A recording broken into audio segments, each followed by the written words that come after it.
Une autre campagne, cette fois pour la promotion de l'entraide, le dimanche de la solidarité, une action sociale menée par le ministère de la Cohésion nationale, de la solidarité et de la lutte contre la pauvreté. Pour cette année 2023, ce sont plus de 10 000 familles vulnérables qui ont été impactées. Des personnes dont les vies ont radicalement changé après le passage des équipes qui exécutent ce programme. À quelques jours de la fin de l'année, le ministère dresse un bilan des dimanches de la solidarité. Michel Mambo.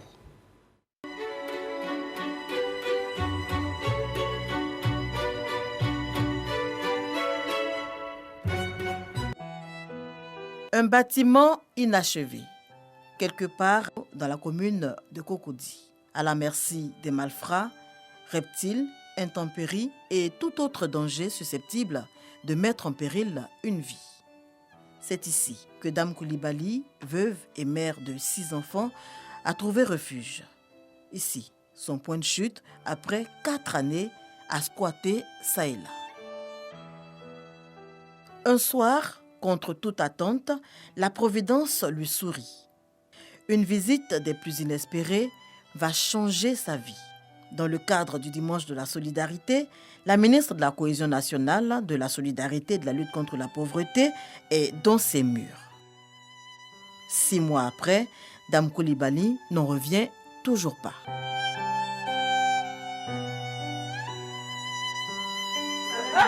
Grâce à toi. Grâce à toi. D'accord. Dans le fond, nom du président. Merci beaucoup. Merci. Longue vie. Yopougon Mikao, un autre visage qui s'illumine quelques mois seulement après le passage des équipes du dimanche de la solidarité conduites par la ministre Bellemonde Dogo, celui de Rachel Koudou. Installée dans cette baraque avec ses enfants à bas âge depuis le décès de son homme, Rachel, hier dans l'extrême pauvreté, est aujourd'hui propriétaire d'une boutique. En tout cas, avec l'aide qu'elle m'a apportée, voilà ce que j'ai fait. J'ai ouvert un coin pour moi-même. Aujourd'hui, je suis propriétaire d'une entreprise. En tout cas, pour les femmes et puis les enfants qui ont été abandonnés par leurs parents aujourd'hui, il y a quelqu'un aujourd'hui que Dieu a envoyé sur cette terre aujourd'hui pour les relever. En tout cas, je lui dis merci pour tout ce qu'elle a fait pour moi. Je ne peux pas tenir. Bon, viens, allez, viens. Bintou Coulibaly, Rachel Koudou, Grace Ouattara, Émile Kwame, au total, plus de 10 000 ménages vulnérables assistés le long de l'année 2023, tant dans les communes du district d'Abidjan que dans les villes de l'intérieur du pays, notamment Daloa et San Pedro. Merci Président, c'est sûrement aussi la fin de pas.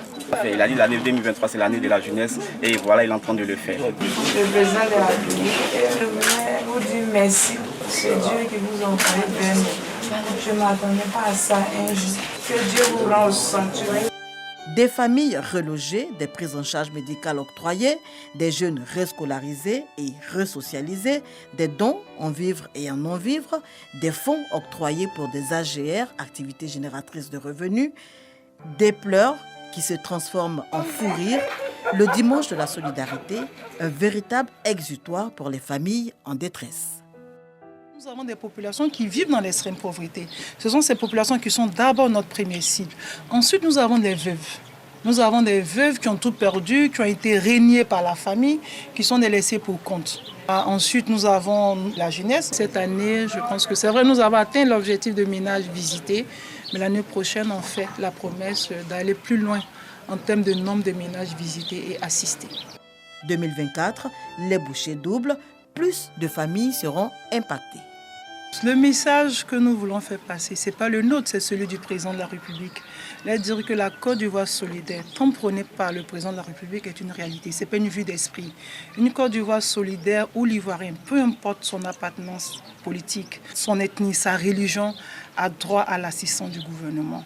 C'est la raison qui nous fait courir du nord au sud, de l'est à l'ouest, pour assister les Ivoiriens qui sont dans le besoin et mieux accompagner les Ivoiriens afin qu'ils sortent de l'état de vulnérabilité. Le dimanche de la solidarité, l'action suscite au-delà de l'émotion, de l'admiration, même au sein des familles les plus nanties. À défaut d'être sur le terrain, nombreuses sont les personnes du troisième âge qui, devant leur petit écran, ne peuvent s'empêcher d'élever des prières à l'endroit du gouvernement, avec à sa tête le président de la République, Alassane Ouattara, pour toutes ses actions en faveur d'une Côte d'Ivoire solidaire.